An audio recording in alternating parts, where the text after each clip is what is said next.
ನೋಡೋಣ. ಯಾವಾಗ ನನಗ್ ತಿಳಿದ ಹಾಗೆ ನನ್ನ ಒಪ್ಪಿಗೆ ಇಲ್ದೆ ನನ್ ಮೇಲ್ ಕೈ ಇಟ್ರೋ ಆಗ್ಲೇ ನಿಮ್ಗೆ ಬ್ಯಾಡ್ ಟೈಮ್ ಸ್ಟಾರ್ಟ್ ಆಗಿದೆ. ಮುಂದೆ ನಡೆಯೋದನ್ನ ಕಾದ್ ನೋಡಿ.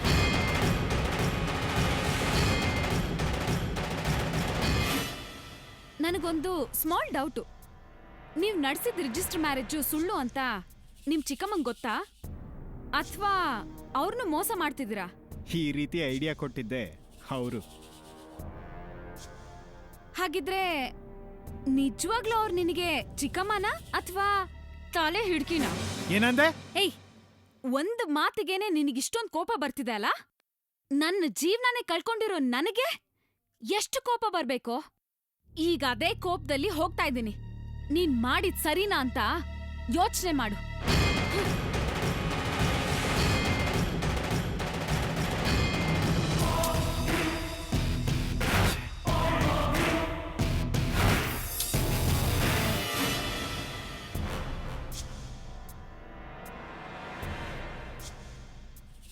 ಮೇಡಮ್, ಹೊರಗಡೆ BMW ಕಾರ್ ನಿಂತಿದೆ.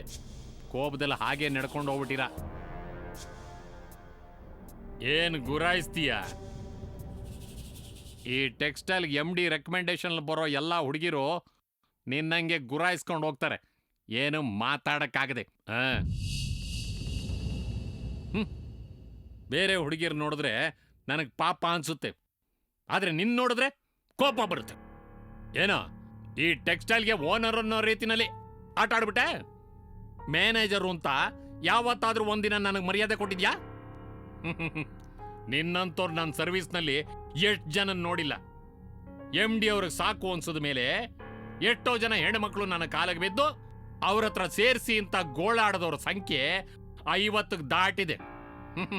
ನಿನಗೊಂದಲ್ಲ ಒಂದಿನ ಆ ಪರಿಸ್ಥಿತಿ ಬರುತ್ತೆ ಅಂತ ನನಗೆ ಗೊತ್ತಿತ್ತು. ಅದಕ್ಕೋಸ್ಕರ ಕಾಯ್ತಿದ್ದೆ. ಇವತ್ತು ಆ ಪರಿಸ್ಥಿತಿ ಬಂದ್ಬಿಟ್ಟಿದೆ. ಏನು ಮಾಡ್ತೀಯಾ? ಬಂದಷ್ಟೇ ಲಾಭ ಅಂತ ಸುಮ್ಮನೆ ಆಗ್ಬಿಡ್ತೀಯೋ, ಅಥವಾ ಶೀಲಾ ಕಳ್ಕೊಂಡಿದ್ ಖುಷಿಗೆ ಕೆರೆನೋ ಬಾವಿ ನೋಡ್ಕೋತೀನಿ ಅಂತ ಹೇಳ್ತೀಯೋ? ಹಾಗಿದ್ರೆ ನಿಂಗೆಲ್ಲ ಗೊತ್ತಲ್ವಾ? ಹೌದು, ಇಲ್ಲಿ ನನಗೆ ತಿಳಿಯದೆ ಏನು ನಡೆಯೋದಿಲ್ಲ. ಓ, ನೀನು JP ತಲೆ ಹಿಡಿಕ್ರ ಸಂಘದಲ್ಲಿ ಸದಸ್ಯನಾ? ಇನ್ನು ಎಷ್ಟು ಜನ ಇದ್ದಾರೆ ಈ ಕಂಪ್ನಿಲಿ? ಇನ್ನು ನಿನಗೆ ಅಹಂಕಾರ ಅಡಗಲಿಲ್ವಾ? ನಿಮ್ ಎಲ್ರೂ ದುರಹಂಕಾರ ಇಳಿಸೋದೆ ಇನ್ಮೇಲೆ ನನ್ ಕೆಲ್ಸ. ಇಲ್ಲಿಗ್ ಬರೋ ಹೆಣ್ಮಕ್ಳಿಗೆ ಅನ್ಯಾಯ ನಡೀತಾ ಇದೆ ಅಂತ ಗೊತ್ತಿದ್ರು ಅದನ್ ತಡಿದೆ ಅವ್ರು ಬಂದು ನಿನ್ ಕಾಲಿಗೆ ಬಿದ್ದು ಗೋಳಾಡೋದನ್ನ ನೋಡಿ ಎಂಜಾಯ್ ಮಾಡ್ತೀಯ ಅಲ್ವಾ? ಏನಂದೆ? ಶೀಲಾ ಕಳ್ಕೊಂಡೆ ಅಂತ ಕೆರೆನೋ ಬಾವಿನೋ ನೋಡ್ಕೋಬೇಕಾ? ಎಷ್ಟು ಜನ ಗಂಡಸ್ರು ನಾನ್ ಶೀಲಾ ಕಳ್ಕೊಂಡೆ ಅಂತ ಆತ್ಮಹತ್ಯೆ ಮಾಡ್ಕೊಂಡಿದ್ದಾರೆ? ಶೀಲಕ್ಕೆ ಹೆಣ್ಣು ಗಂಡು ಅನ್ನೋ ವ್ಯತ್ಯಾಸ ಇಲ್ಲ. ಶೀಲಾ ಕಳ್ಕೊಂಡೆ ಅಂತ ಸತ್ತು ಒಬ್ಬ ಗಂಡ್ಸ್ನಾದ್ರೂ ತೋರ್ಸು, ಆಗ ನಾನು ನೀನ್ ಹೇಳ್ದಾಗೆ ಕೆರೆನೋ ಬಾವಿನೋ ನೋಡ್ಕೋತೀನಿ. ಮತ್ತೇನಂದೆ?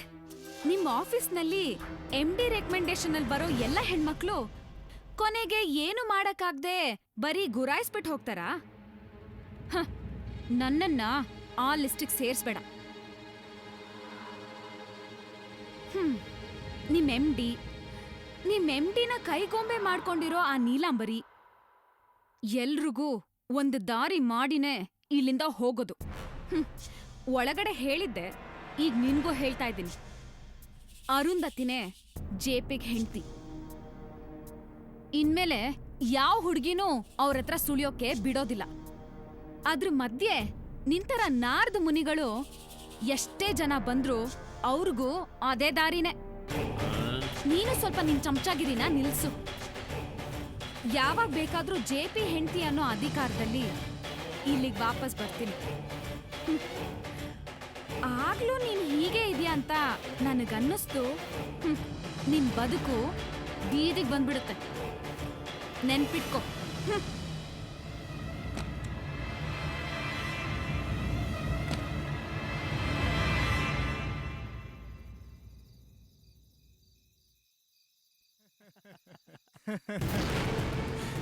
ಹಾಗಾಯ್ತು ನೋಡಿ.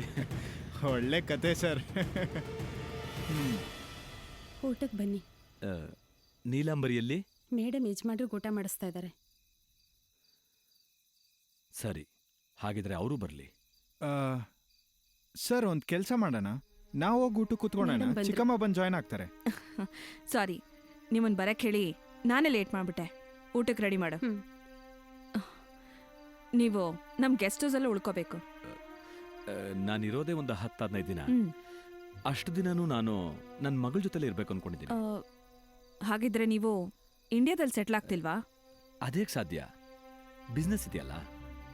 ಆ, ಮಗಳಲ್ಲಿ ನೀವಲ್ಲಿ ಕಷ್ಟ ಆಗಲ್ವಾ? ಕಷ್ಟನೇ.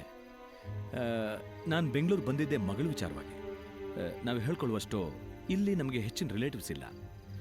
ನಂದು ಲವ್ ಮ್ಯಾರೇಜು. ಮನೆಯವ್ರನ್ನ ಹೆದರಿಸಿ ಮದುವೆ ಮಾಡಿಕೊಂಡೆ. ಹಾಗಾಗಿ ನಮ್ಮನ್ನು ಯಾರೂ ಸೇರಿಸಲಿಲ್ಲ. ಈ ಹಣ ಅಂತಸ್ತು ಬಂದಮೇಲೆ ನಮಗೂ ಯಾರೋ ಬಂಧು ಬಳಗ ಬೇಕು ಅಂತ ಅನ್ನಿಸ್ಲಿಲ್ಲ. ನನಗಿರೋ ಒಬ್ಬ ನಂಟ ಅಂದರೆ ಈ ದೇಸಾಯಿ ಮಾತ್ರ. ಅವನು ನಂಬಿನೇ ನಾನಿಲ್ಲಿಗೆ ಬಂದಿದ್ದು. ಈಗ ಅವರಿರೋ ಪರಿಸ್ಥಿತಿಲಿ ನಿಮ್ಗೇನು ಸಹಾಯ ಮಾಡೋಕ್ಕಾಗುತ್ತೆ? ನನ್ನ ಸಂಪೂರ್ಣ ಆಸ್ತಿ ಸೇರಿಸಿದ್ರೆ ನಿಯರ್ಲಿ 40 crores ದಾಟುತ್ತೆ. ಇದೆಲ್ಲ ಮೂವಬಲ್ ಅಸೆಟ್. ಕಂಪ್ನಿ ಟರ್ನ್ ಓವರಲ್ಲಿ ಇದೆಲ್ಲ ಸೇರಲ್ಲ. ಇದೆಲ್ಲ ನಿಮಗೆ ಗೊತ್ತಿರಲಿ ಅಂತಾನೆ ನಾನಿದನ್ನು ಹೇಳ್ತಾ ಇದ್ದೀನಿ. ನಾವ್ಯಾಕೆ ತಿಳ್ಕೋಬೇಕು? ನನಗೆ ಹೆಣ್ಮಗು ಹುಟ್ಟಿದಾಗೇನೆ ಅದು ದೇಸಾಯಿ ಮಗನಿಗೆ ಅಂತ ಮಾತಾಡ್ಕೊಂಡಿದ್ವಿ. ಯಾಕೆ ಸುಮ್ಮನೆ ಸುತ್ತಿ ಬಳಸಿ ಮಾತಾಡೋದು? ನಾನು ನೇರವಾಗಿ ಹೇಳ್ತೀನಿ. ನಾನು ನಿಮ್ಮ ಸಂಬಂಧ ಬೆಳೆಸ್ಬೇಕು ಅಂತಾನೆ ಇಲ್ಲಿಗೆ ಬಂದಿದ್ದೀನಿ. ನೀವೇನು ಹೇಳ್ತೀರಿ? ಸಾರಿ ಸರ್, ಸದ್ಯಕ್ಕೆ ನಾನು ಮದುವೆ ಆಗೋದಿಲ್ಲ.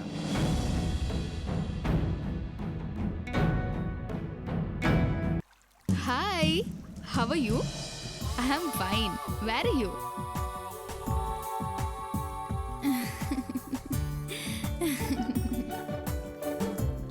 Yeah, exactly.